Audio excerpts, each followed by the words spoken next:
views and opinions expressed in this program are those of the participants and do not necessarily reflect the views of BronxNet or the program underwriters.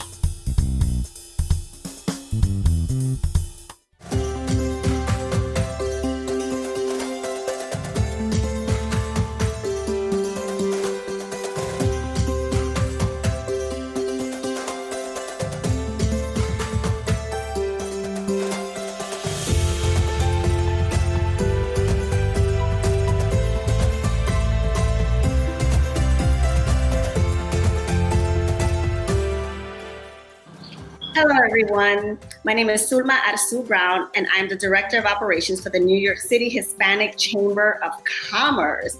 And I am ecstatic to bring you another episode of Meetings of the Minds in partnership with BronxNet Television. This conversation is a little different than most conversations we've had when it came to SBA loans and PPP loans, mortgages. This is more about essential partnerships for essential workers and how our community partners are able to come together to cheer up, encourage, and enlighten so many members of our communities that have gone and seen challenging times, specifically our frontline workers.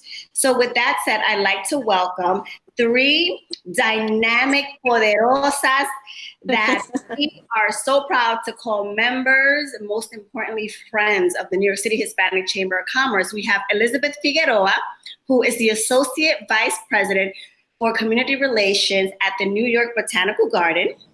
We have Cristina Contreras, who is the Executive Director of New York Health and Hospitals for North Central Bronx and also represents Jacoby.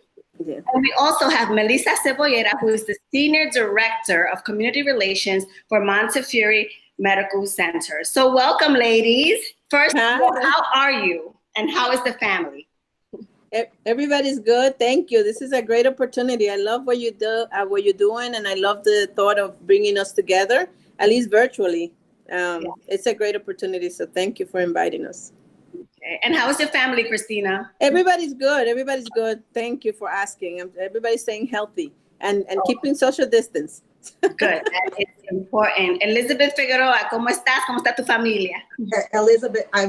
Sulma, everybody's good. Thank you for inviting me to be on this segment. And I want to thank BronxNet and along with Melissa from Montefiore and Cristina from Jacoby. I appreciate this opportunity. But everybody's good. Everybody's good in the family. Thank you. All right. That's important. How are we doing, Melissa? How are the girls? I'm a new first grader now. I go to first grade every day via remote learning. But it's been a privilege to be able to continue to educate them at home. So we know that the frontline workers, doctors, nurses, staff members, just like you, had to go above and beyond. Can you tell us how COVID-19 made everyone pretty much go above the call of duty? I take myself out of that. I am not a frontline responder in my capacity at Montefiore. I want to really highlight the healthcare heroes, the doctors, the nurses, the physician assistants, the LPNs, the respiratory therapists, every single provider that regardless of what they heard on television every day, got up, got dressed, and walked directly into the crisis. Those are the true heroes.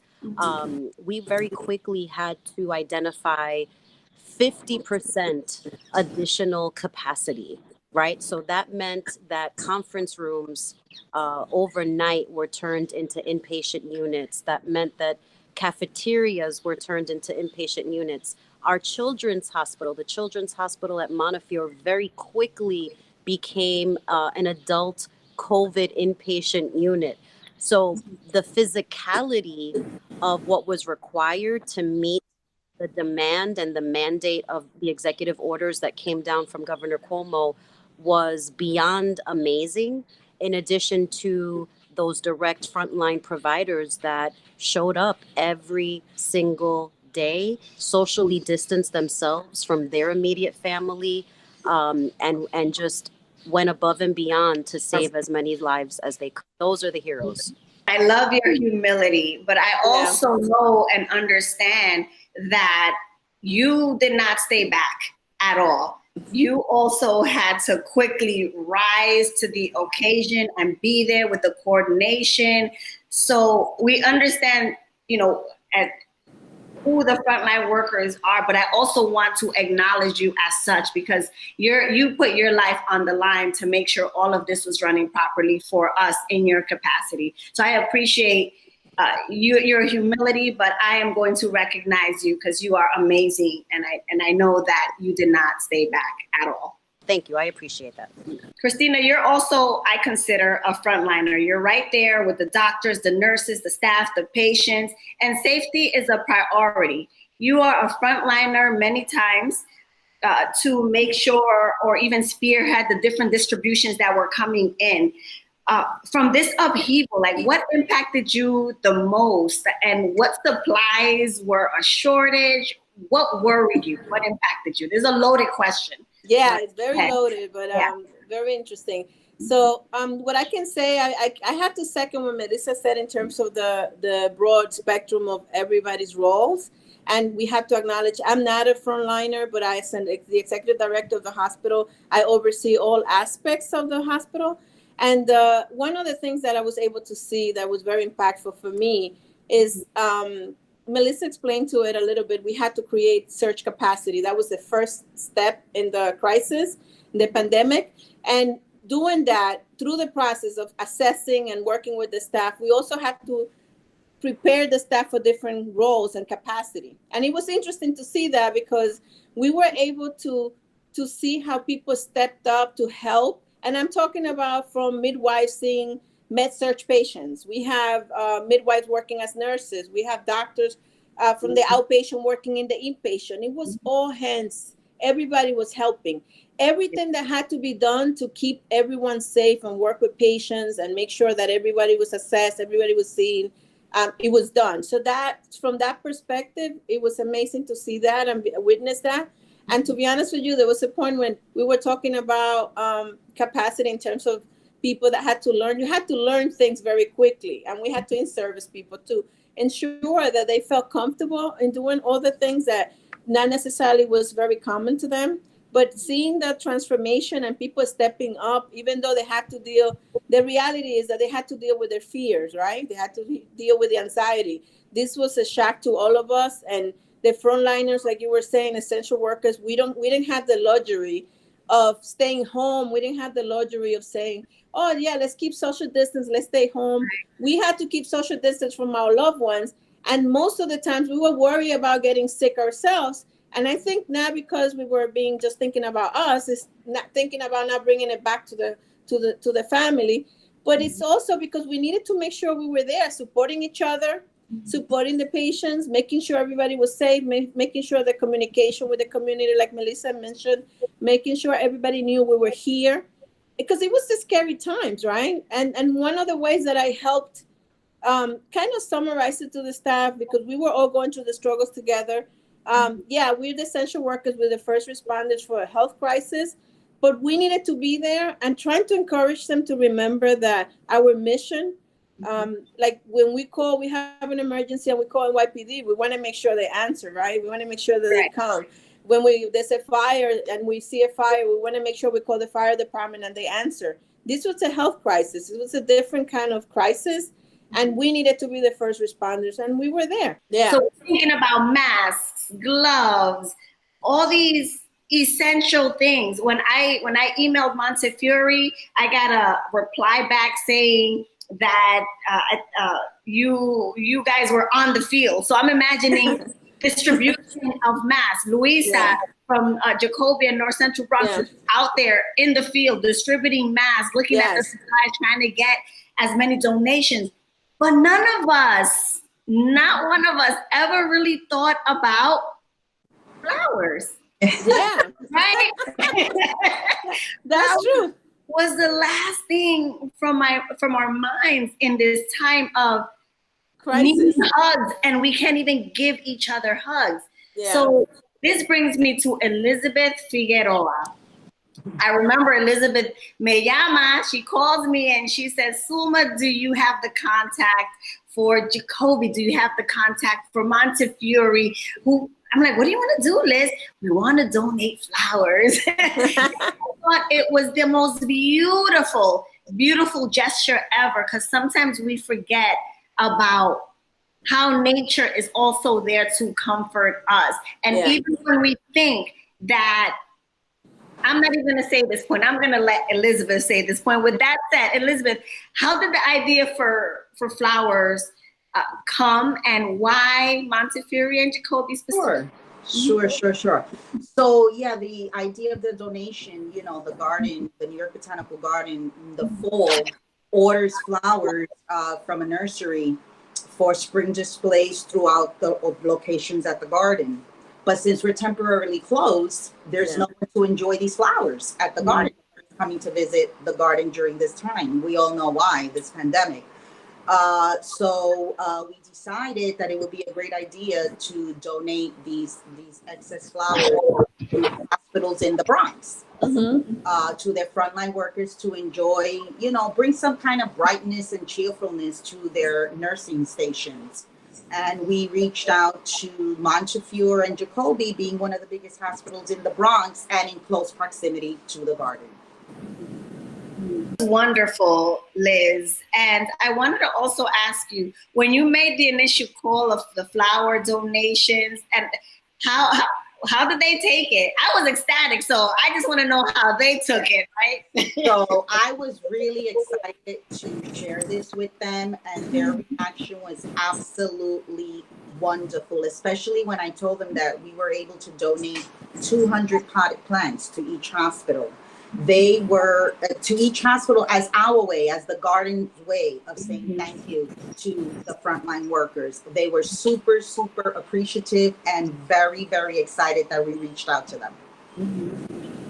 Again, no one would ever think. Sometimes you, as a person, feel that you don't have anything to give.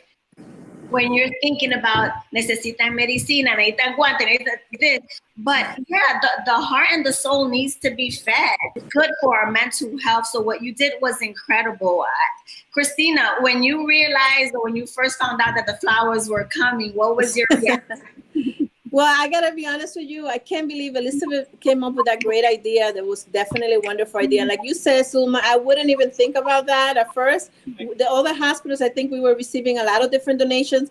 But when I heard about the flowers, and I can speak for NCB and Jacoby, it was amazing the impact, what, like you mentioned, nature. You know, it felt like dark times. Like we were in a dark cloud and very consumed with what we had to do and the interventions we had to do. And the flowers just brighten up our day, gave us hope, make everything beautiful. Even when you come into a room, when they first came, it was amazing. The smell, how wonderful. So it was very, very well received, appreciated by the staff. It brightened up the day. I never seen so many smiles. Listen, we've been receiving donations, but when the flowers came, everybody was actually smiling. It was beautiful. But también, I think it really speaks volumes of how our communities work together in collaboration and in partnership. And we hear the word essential versus non-essential. And what this tells me is that we're all essential and we can each do our part to serve in some way, shape, or form. And that is exactly what happened here in this case. Melissa. Yes. Yes, I wanted to know, when you first received the flowers, what was the reaction that you received yourself and the staff members? So the flowers for me, I've always been a supporter of Bronx Community Gardens, of the New York Botanical Garden, and understanding the connection to nature and how important that is to overall health. So I think I understood the significance. I don't know that I could translate it though as well as I wanted to, and yet the response was immediate. I emailed our facilities director. I shared the news about the donation from the garden, and it was instantaneous. The reaction of gratefulness, of understanding the significance of what a beautiful potted plant would mean. And almost seamlessly, they were willing to facilitate the delivery and make sure that those potted flowers went to each of our nursing stations throughout our health system. When the delivery actually happened and the distribution began, I will share that the emotions were high. People reacted very, very emotionally. Some people shared tears because something so simple. And I think, if we boil this pandemic down and we look at the positive, the lesson learned is never take for granted the simple things in life, right? Yeah. And something so simple as a beautiful potted plant brought so much joy and peace to an area that was in the middle of crisis. All you would hear were codes going off constantly and people just moving at a rapid pace, very little interaction, very little a personal sharing.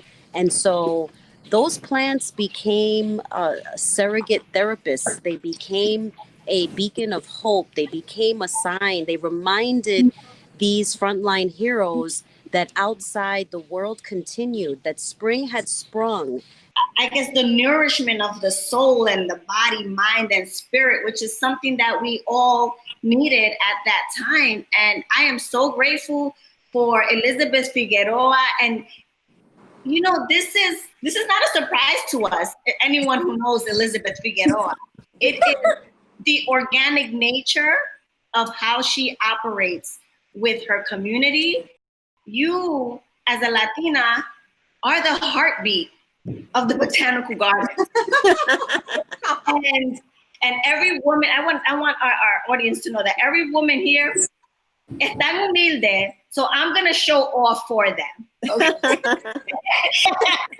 Ladies, this is your opportunity to tell us what else you need from us so that we can make sure we use our members and our partnerships to deliver the goods the same way you are always there for us. On behalf of Montefiore, our population has always been one of the most vulnerable in the region. We were not as shocked as the rest of the world might have been with the response, the impact of COVID on our vulnerable populations. So as we slowly begin to get back to some sense of community work and community engagement, we're going to be heavily focused on food insecurity and making sure that our families have the nourishment that they need. Cristina, how do we help you at North Central Bronx? Oh my God, you guys have done so much. Right? We really appreciate the partnerships, the support, the thought, keeping us in mind. Right now, I think that the most important thing is helping us spread the word to make sure that the community knows that we're here to test them. We have access 7 days a week to swab test for them to ensure. We need to make sure that everybody knows their status and they know how to follow the CDC guidelines of keeping safe distance, but spreading the word, making sure that everybody knows that we have community testing. And Liz Figueroa, how can we support the New York Botanical Garden? Well, I want to first thank you and the New York City Hispanic Chamber of Commerce for your continued support throughout the years and always spreading the good word of what the garden does. But I believe your members and your supporters should also know that the garden is a great resource, that they should be aware of what we have to offer. We have great educational programs, public programs, cultural programs throughout the year. And unfortunately, although we're closed now due to the pandemic, they can get connected through our social media and our new content hub, NYBG at Home, which has videos, plant guides, virtual events, recipes for children, and a lot more. Again, this is the type of rising above and creativity that we all had to get used to, right? And create our own new normal. And this is a beautiful opportunity to, readjust the normal in beautiful ways, like what we're doing now. And I appreciate each and every one of you for being with us. The New York City Hispanic Chamber of Commerce is an ally we are your friend, and please continue to count on us